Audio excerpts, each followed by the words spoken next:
Bismillahirrahmanirrahim. Assalamualaikum warahmatullahi wabarakatuh. Salam sejahtera untuk kita semua. Semoga kita semua selalu diberikan kesehatan dan selalu dalam lindungan Allah. Amin. Perkenalkan, nama saya Panca Satria Putra, Sarjana Ekonomi Magister Manajemen, dosen tetap non-ASN pada Prodi Akuntansi Fakultas Ekonomi dan Bisnis Universitas PGRI Palembang sejak dari tahun 2002 hingga sekarang. Latar belakang pendidikan, S1 adalah Ekonomi Akuntansi, S2 adalah Magister Manajemen Konsentrasi Keuangan, bidang keahlian adalah Akuntansi Keuangan dan Perbankan.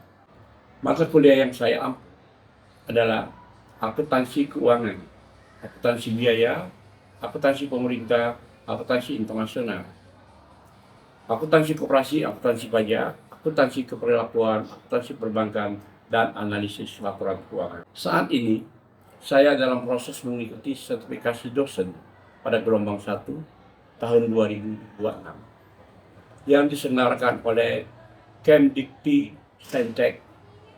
Sehubungan hal tersebut, saya saat ini melaksanakan penyusunan dokumen pernyataan diri dalam unjuk kerja Tridrama Perguruan Tinggi atau PDD Uta-Tim. Pada kesempatan ini, saya memaparkan mata kuliah yang saya ambil, yaitu Akuntansi Perbankan. Mata kuliah Akuntansi Perbankan ini merupakan mata kuliah wajib pada Prodi Akuntansi dengan bobot 3 SKS dengan kode BBB 3647. Pada semester genap dilaksanakan pembelajaran. Deskripsi mata kuliah Akuntansi Perbankan adalah membahas secara mendalam prinsip standar dan teknis operasional akuntansi yang berlaku pada industri perbankan di Indonesia. Pembelajaran diawali dengan pemahaman regulasi perbankan, struktur rekening serta akuntansi sumber dana pihak ketiga, disebut dengan giro tabungan deposito.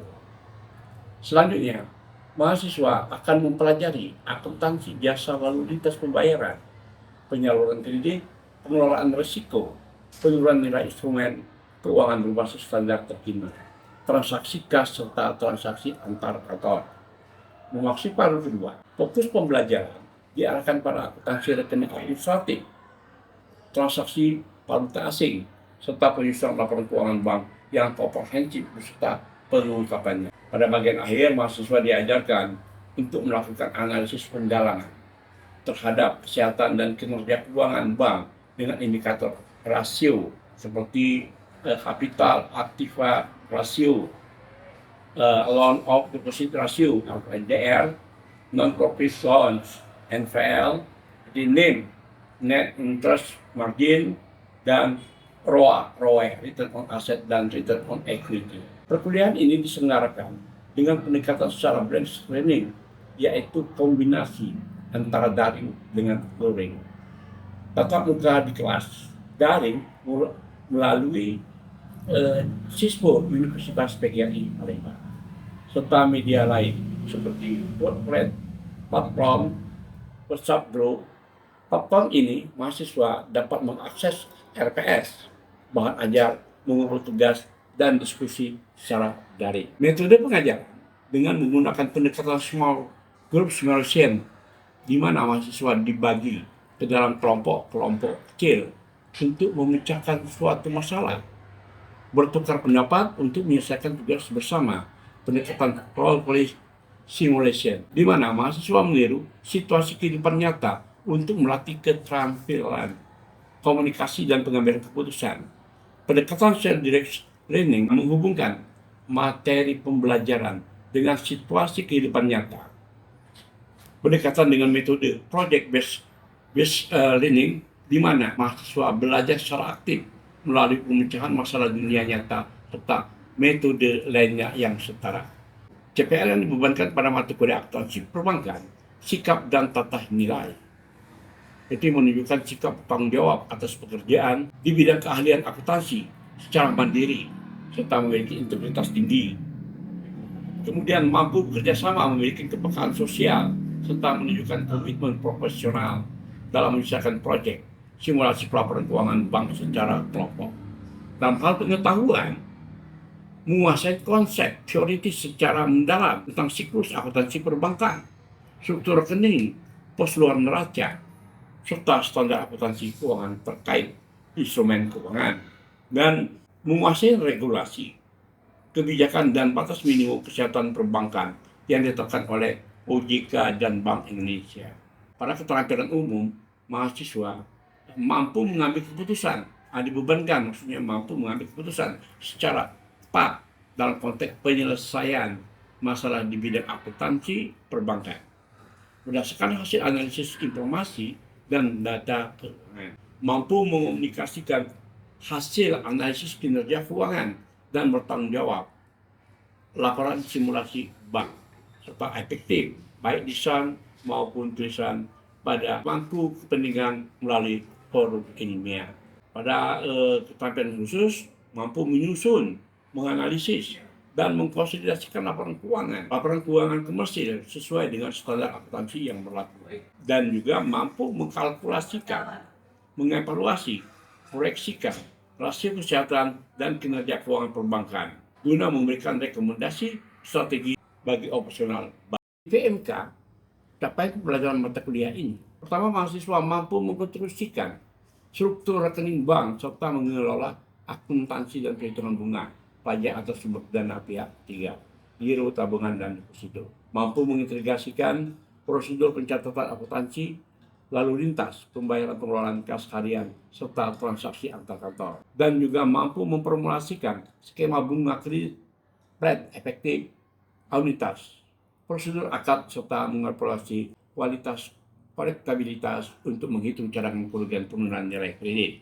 serta mampu mengucapkan pencatatan transaksi off balance sheet pada rekening administrasi LC, letter of credit, garansi bank, serta mentransaksikan valuta asing guna kurs berkala, dan juga menyusun siklus akuntansi perbankan hingga memproduksi laporan keuangan bank formal secara kompleks, posisi keuangan, laba rugi, arus kas, dan komitmen kontijen beserta pengungkapannya. Sampai itu juga mampu mendiagnosis tingkat kesehatan bank berdasarkan rasio OJK dan Bank Indonesia, serta mempertahankan akuntabilitas laporan keuangan simulasi konsolidasi dalam sidang definitif proyek.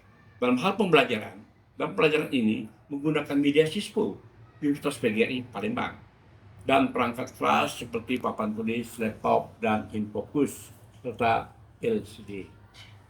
Untuk bahan kajian materi, pembelajaran dilaksanakan 16 kali pertemuan. Pada pertemuan pertama, sebelum menyampaikan materi adalah memberikan salam perkenalan identitas dan background pendidikan saya, sistem perkuliahan, penyampaian RPS, buku, bahan ajar, rencana beban tugas pada mahasiswa, dan capaian penilaian hasil perkuliahan. Dan baru masuk materi pertemuan pertama adalah pengantar akuntansi perbankan, regulasi, dan struktur rekening. Pada pertemuan kedua juga akan berbicara materi akuntansi sumber dana pihak ketiga, giro, dan sistem clearing antar bank. Pada pertemuan ketiga, akuntansi simpanan, tabungan, dan deposito. Pada materi pertemuan keempat adalah akuntansi jasa lalu lintas pembayaran. Pada pertemuan kelima adalah akuntansi aktiva produktif kredit yang diarahkan kepada kredit. Pada pertemuan ke-6, akuntansi kerugian menurun nilai kredit. Dan pertemuan ke-7 adalah akuntansi alat likuid dan hubungan antar alat kantor. Pada pertemuan ke-8, dilaksanakanlah ujian tengah semester. Ujian tertulis berbasis aplikasi kasus mandiri. Pada memasuki paruh kedua, materi pembelajaran pada pertemuan ke-9 adalah materinya akuntansi transaksi rekening administrasi. Kemudian pada pertemuan ke-10, akuntansi transaksi mata uang asing. Pada pertemuan ke-11 adalah siklus akuntansi dan laporan keuangan perbankan. Pertemuan ke-12 adalah laporan keuangan bank dan pengungkapannya. Pertemuan ke-13 adalah analisis laporan keuangan bank. Sementara materi pertemuan ke-14 adalah analisis rasio kinerja keuangan bank.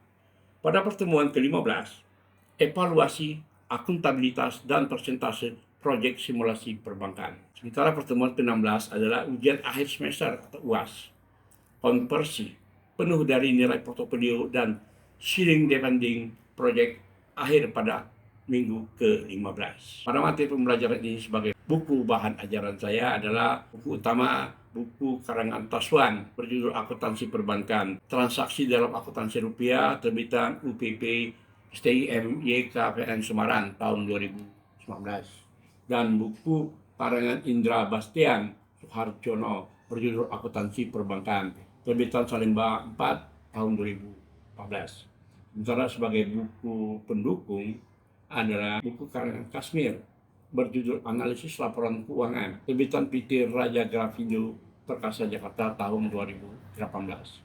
Ditambah lagi dengan buku karangan Denda Wijaya Lukman berjudul Manajemen Perbankan, terbitan Galia Indonesia Jakarta tahun 2015.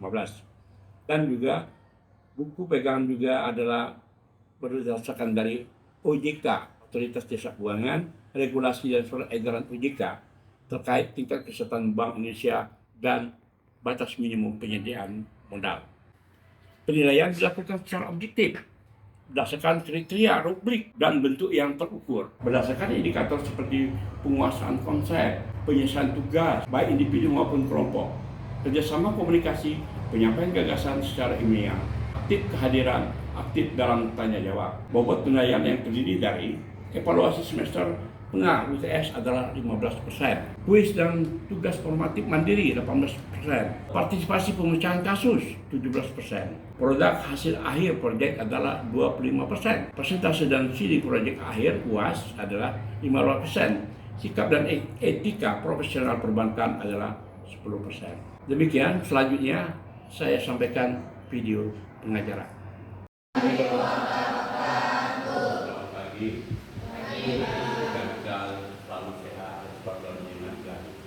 Dan tetap semangat dan tenaga, karena ini adalah dana. Maka saya adalah Pancasila dan ekonomi dan manajemen. Kalau saya adalah konsultan di Fakultas Ekonomi Bisnis Perbankan. Kita berbicara masa kuliah hari ini adalah akuntansi perbankan. Tapi sebelumnya saya akan mengenalkan dulu permasalahan sistem kita kuliah. Sistem kita kuliah adalah berdasarkan KPS yang saya sampaikan nanti dan materi-materi pembelajaran yang ada karangan Taswan, akuntansi perbankan, dan banyak yang lainnya. Pada kesempatan ini, sistem kita kuliah adalah sesuai dengan jadwal dan sistem penilaian nanti berdasarkan aktivitas Anda. Kemudian aktivitas Anda, biaya sehari-hari, dan kelompok besar nanti, kemudian yang tanya jawab. Dan itu juga ada tes dan UAS. Beberapa yang ditentukan sudah kepada Anda. Itu adalah berdasarkan presentasi yang Anda. Jadi sistem kita kuliah, kita enjoy dan enggak. Itulah kita kuliah karena kita harus memahami mata kuliah pelajaran kita ini. Bukan untuk mengejar mengaji materi, tapi untuk memahami materi mata kuliah kita harus perbankan. Apabila saya sudah menjelaskan, jika Anda mau bertanya, silakan. Jangan menunggu selesai saya menjelaskan, Anda baru bertanya, nanti Anda lupa. Ya, jadi kita pada dasarnya kuliah ini adalah mata kuliah wajib, yang mana akuntansi perbankan ini pada dasarnya adalah berbicara, membahas tentang perbankan, bertanding sebagai materi awal kita berbicara penangkapan operasi dan apa sumber dana pihak ketiga. Kita akan mengenal perbankan. Tapi sebelumnya kita akan mengenal bank dulu. Kita belajar akan bank, tapi bank sendiri Anda tidak paham. Bank itu pada dasarnya terdiri daripada dua jenis, bank sekunder dan bank primer. Bank primer adalah bank sekunder. Bank primer itu sendiri terbagi dua. Ada bank sentral, bank Indonesia, dan bank komersil. Karena bank komersil terbagi dua juga. Berdasarkan tugasnya adalah bank devisa dan non devisa. Sementara bank sekunder adalah seperti BPR, bank desa, bank pasar, itu adalah bank sekunder. Di mana letak perbedaan? Untuk primer, bank primer yang terbagi dua adalah Bank Indonesia dan bank komersil. Bank Indonesia adalah induk dari segala macam bank. Dia adalah pengontrol, pengendali perbankan dan monitor keuangan. Jadi Bank Indonesia ini adalah dia berhak mencetak uang, kartal dan kira, dan dia adalah koordinator clearing. Sementara Bank Komersil dia hanya berhak mencetak uang viral. Uang kartal enggak berhak. Kartal itu apa? Contohnya? Apa contohnya? Di dalam Bank Komersil itu terbagi dua, non devisa dan non devisa. Dan dia berhak menjadi peserta clearing. Kalau non devisa, dia tidak berhak melaksanakan transaksi valuta asli. Gambarannya. Sementara bank sekunder itu sendiri adalah dia tidak bisa menjadi peserta clearing dan tidak berhak mencetak uang viral, apalagi kartal. Dan dia tidak berhak untuk membuka cabang di luar kota, luar negara. Dia sendiri akan berbicara. Nasabah adalah debitur. Tapi kalau bank komersil, dia berbicara ada perbedaan antara debitur dengan masalah. Disinilah posisinya. Kenapa bank sekunder ini tidak bisa menjadi peserta clearing sesuai dengan aturan perbankan? Dia hanya melayani debitur. Apakah boleh orang umum? Boleh. Dia nasabah menjadi debitur karena dia akan diberikan suatu pinjaman. Apakah dia mengeluarkan cek? Mengeluarkan cek, iya. Tetapi hanya berlaku untuk bank itu sendiri, tidak berlaku untuk bank yang lain di luar bank BPR, bank sekunder. Itu salah satunya perbedaan. Jadi sebelum kita masuk di perbankan, kita harus memahami bank perbankan. Jadi di bank-bank itu ada yang namanya istilah dalam pihak ketiga. Di BPR ada nggak? Ada di BPR ada. Jadi sesuai dengan materi kita itu, kita langsung nyambung ke materi kita. Jadi kita berbicara akuntansi perbankan akan berbicara lah yang namanya sumber dana rekening. Karena bank itu pada dasarnya ketergantungan daripada sumber dana nasabah. Memang dia mendirikan ada modal sendiri, tetapi kalau tidak ada dana pihak ketiga tidak akan pernah berdiri. Jadi dana pihak ketiga ini yang disebut dengan giro, deposito, dan tabungan. Jadi kemudian di perbankan ini yang saya katakan tadi bank komersil, dia akan mengadakan transaksi clearing. Itulah namanya uang viral. Makanya BPR itu tidak bisa menjadi peserta clearing. Uang viral dia tidak berlaku kepada bank lain. Kalau bank komersil bisa berlaku. Itu gambarannya. Clearing itu sendiri merupakan adalah penyelesaian utang-utang antar bank yang dilaksanakan di kantor Bank Indonesia dengan dua sesi dia akan clearingnya. Yang mana clearing pertama dari jam 8 sampai dengan jam 12 itu peserta menyampaikan pakatnya, uang viralnya antar bank. Kemudian jam 2, jam 14 sampai dengan jam 16 itu akan terjadi apakah waktunya uang viral yang ditolak oleh bank yang bersangkutan. Ini sama sini mungkin ada yang mau tanya, silakan kalau mau tanya. Kan kayak kode kan ada bulan BPR kan nggak bisa cabang keluar, tapi bagi bank sebesar bank itu dia udah bisa buka cabangnya keluar uang. Nah itu kenapa alasannya Pak? Kenapa bank tidak bisa membuka ke daerah lain? Bank BPR? Ya. Mungkin ada bank dari BPR. Itu tidak bisa karena aturan BPR tidak bisa membuka cabang di luar tempat dibeli luar kota. Di BPR pusat yang kantornya di Sudirman. Nah, ada yang sama. Ya, di BPR itu ya. Jadi itu adalah BUMD. Makanya bank BPR itu dia tidak bisa menjadi dari itu aturan yang mengikat. Oke, silakan kalau tadi kita bicara perbankan, kita kembali kepada komersil dan bank komersil, bisa dan non bisa. Bank bisa. Salah satunya contoh kita ambil adalah bank asing. Anda mengenal Citibank, Bank, Bank of Tokyo, ya, yang dia hanya diizinkan untuk operasional di ibu kota negara, tidak boleh di luar ibu kota negara. Kenapa? Aturan pemerintah, apapun alasannya itu aturan pemerintah dari Bank Indonesia, dari Menteri Keuangan. Maka dia boleh nanti membuka cabang, dia harus bekerja sama dengan pihak swasta yang disebut dengan namanya multi Biar kerjasama antara bank asing dengan bank swasta. Contohnya di Palembang, seperti bank apa ada yang di Palembang ini? Maybank, Pak. Bank Bank Sumsel. Pak, CIB. Ya, salah satu contoh. Ya, dia kerjasama dengan asing. Itu berbicara masalah kepemilikan. Itu gambaran daripada bank-bank asing. Bank ini sangat ketergantungan pada sumber dana. Sumber dananya adalah dari dana pihak ketiga, dari nasabah yang disebut dengan apa? Dana ketiga? Pihak ketiga? Ya, apa? Lupa apa? Tabungan, apalagi? Giro, apalagi? Deposito, itulah dana pihak. Ya.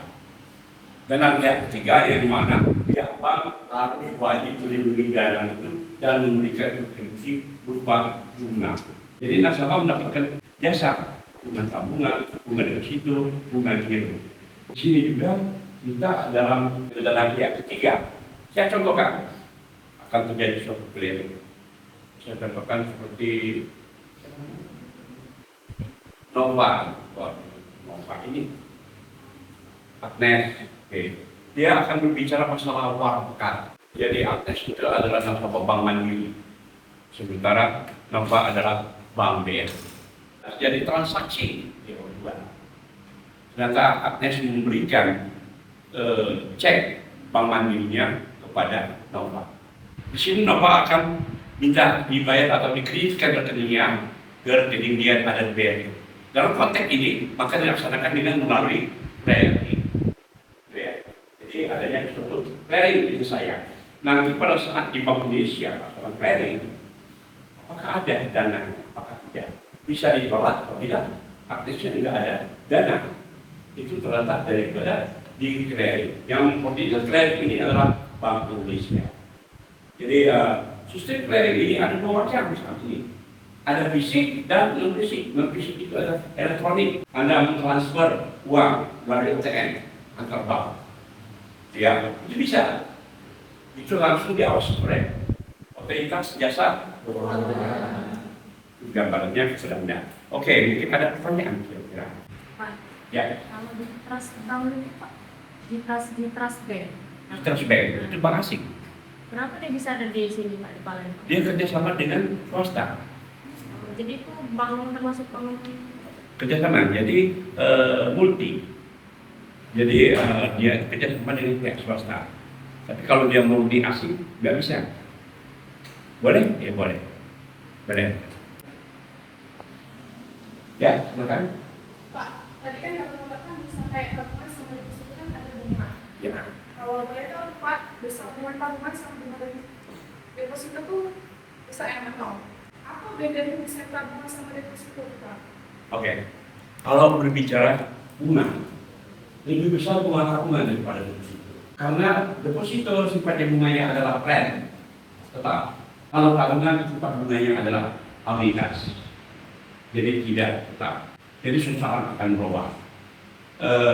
Apa perbedaannya? Karena deposito adalah perjanjian, memiliki jangka waktu minimal 1 bulan, 3 bulan, 6 bulan, 12 bulan, dan 24 bulan.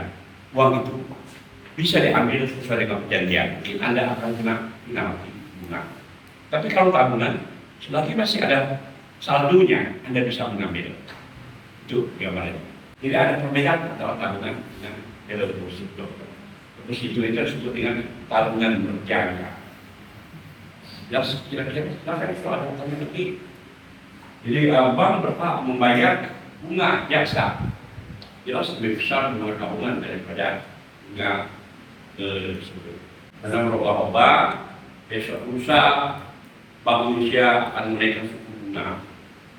Bunga tabungan akan ikut naik, tapi deposito enggak. Karena sudah perjanjian. Bunga Anda selama 12 bulan sekian, 12% per tahun. Besok lusa kita naik 16% di tabungan. Depositonya enggak. Karena ada perjanjian. Oke, itu kita akan berbicara. Materi kita adalah sumber dana. Jadi berbicara masalah asuransi, sini sumber dana yang juga ada bio dan istri keliling penerbangan ini saya jelaskan tadi. Geo. Kenapa harus geo? enggak tabungan. Ya kan? Anda kan bisa sedekah. Karena tabungan pada dasarnya, dia itu bisa langsung dicairkan. Tapi kalau giro, dia punya waktu. Karena giro itu bisa dimanfaatkan yang lain. Tapi kalau kita saya kenaikan, belum tentu bisa kita yang lain. Karena pihak lain harus memegang tabungan. Tapi kalau giro berupa seperti cek, siapapun juga kalau cek di kontan bisa, ya kan? Tapi harus menantikan. Jadi dia bisa menggunakan bank lain, bisa. Seandainya cek si Agnes tadi Bank Mandiri, ya kan? Yang dapatnya adalah AJC, Jaki kan? Jaki adalah dia nasabah dari BNI Makna, langsung dia cek, bisa. Itu kan? Ternyata nggak ada dananya Agnes bisa dituntut penipuan. Ya, karena kasihkan cek kosong. Jadi bank ini pada dasarnya dia sangat tergantung pada dana pihak ketiga. Makanya yang disebut di dalam ada istilah pegawai marketingnya disebut bagian funding dana. Jadi mencari dana, mencari nasabah. Karena ini pada dasarnya akan menjadi sumber untuk pemberian penyaluran dana kepada ketiga yang disebut dengan berupa kredit, ya. Jadi bunga kredit akan berbeda dengan bunga tabungan. Ada selisih. Memberikan kredit 200% tahun, memberikan bunga tabungan 7% baru. Perbedaannya adalah 5%. Itu adalah pendapatan bank. Makanya kita akan belajar nanti ada yang penting pendapatan perbankan. Karena pendapatan perbankan itu ada dua, bibis dan pendapatan bunga. Bibis ini seperti ada menggunakan tabungan atau misalnya ATM, transfer, jasa-jasa yang lain. Jadi itulah yang namanya kita gambar sebagai materi kita buka dan juga kita berbicara masalah aplikasi perbankan. Aplikasi perbankan ini kita banyak sekali belajarnya, terutama kita masalah akan jangan kita lewatkan masalah alas pada operasi dan lintas kredit. Kita akan berbicara masalah garansi bank, kita akan berbicara masalah kesehatan bank kinerja bank. Di kesehatan bank kita akan tahu seperti siapa namanya Ragil. Di Ragil ini kelihatan sehat. Kita coba kan setelah general check up ada penyakit. Begitu juga bank. Kita lihat kesehatan bank, kita akan belajar rasio-rasio kesehatan bank. Kita lihat, siapa enggak ada rasio-rasio bank dan kinerjanya. Jadi itu gambaran kita tentang perbankan. Kita akan banyak sekali tentang kesehatan dan kinerja bank biar bank Anda tahu sehatnya. Oke? Ada pertanyaan? Silakan. Oke, kalau ada pertanyaan, kita selesaikan kerja kita hari ini. Sampai kita ketemu minggu depan. Mohon maaf atas kekurangan. Insya Allah materi sebagai kegiatan perdana ini sebagai dasar Anda untuk mempelajari mendalam kawan aplikasi perbankan. Terima kasih. Assalamualaikum warahmatullahi wabarakatuh. Terima kasih. Video pembelajaran ini merupakan bagian dari dokumentasi mata kuliah perbankan program studi akuntansi, Fakultas Ekonomi dan Bisnis Universitas PGRI Palembang. Video ini juga merupakan salah satu syarat penyusunan pernyataan diri dosen dalam unjuk kerja Tridharma Perguruan Tinggi PPD UKTPT. Semoga video ini dapat menjadi pertimbangan Bapak Ibu asesor dalam pengajuan sertifikasi dosen gelombang 1 tahun 2024. Dan saya ucapkan terima kasih. Wassalamualaikum warahmatullahi wabarakatuh.